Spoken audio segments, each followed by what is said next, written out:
Guys, hello everyone. Бүгін біз сіздермен бірге present perfect continuous шағын өтетін боламыз. Жалпы present perfect continuous tense қандай шақ бұл? Бізде бұрын басталған, белгілі уақыт аралығында созылып, қазірде жалғасып жатқан, немесе дәл қазір аяқталып, сіз оның результатын, нәтижесін көріп тұрсыз. Яғни бұрынғы мен қазіргіні байланыстыратын көпір. Енді мысалдарға қарайық презентацияға. It has been raining all day. It is still raining now. Яғни күні бойы жаңбыр жауды, және де қазір де жаңбыр жауып жатыр. Бұл бұрын басталып, белгілі уақытқа дейін созылып, қазір де жалғасып жатқан іс-әрекет. Келесі, how long have you been learning to drive? Қанша уақыт аралығында сіз осы машина айдауды үйреніп жатырсыз? То же самое, қазіргі уақытқа дейін келіп, әнде жалғасып жатқан іс-әрекет. I have been swimming. That's why my hair is wet.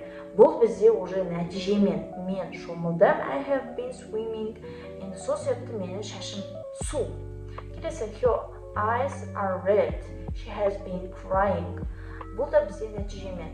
Оның көзі қызыл, себебі ол жылады, иә? Келесі, жасалу формасына көшейік. Болымды түрі. I with a he she itға біз have has жалаймыз, иә? Яғни біз білеміз he she it ол бізде s пен дос, сол себепті has қалғандарына have болады. Been жалғаймыз, кейін verbқа ing жалғаймыз. Мысалы, I have been waiting, she has been waiting. Сұрақ қойған кезде просто have has алдына кетеді. Have I been waiting? Has she been waiting? Болымсыз түрі not.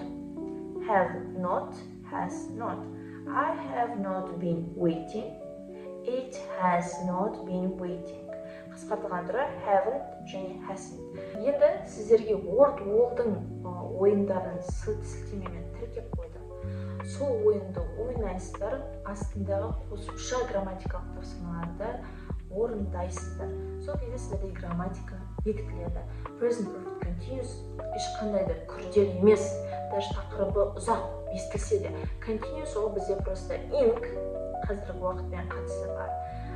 Және де ол бұрынғы мен қазіргіні байланыстырып тұрған көпір ретінде ғана елестетсеңіздер болды.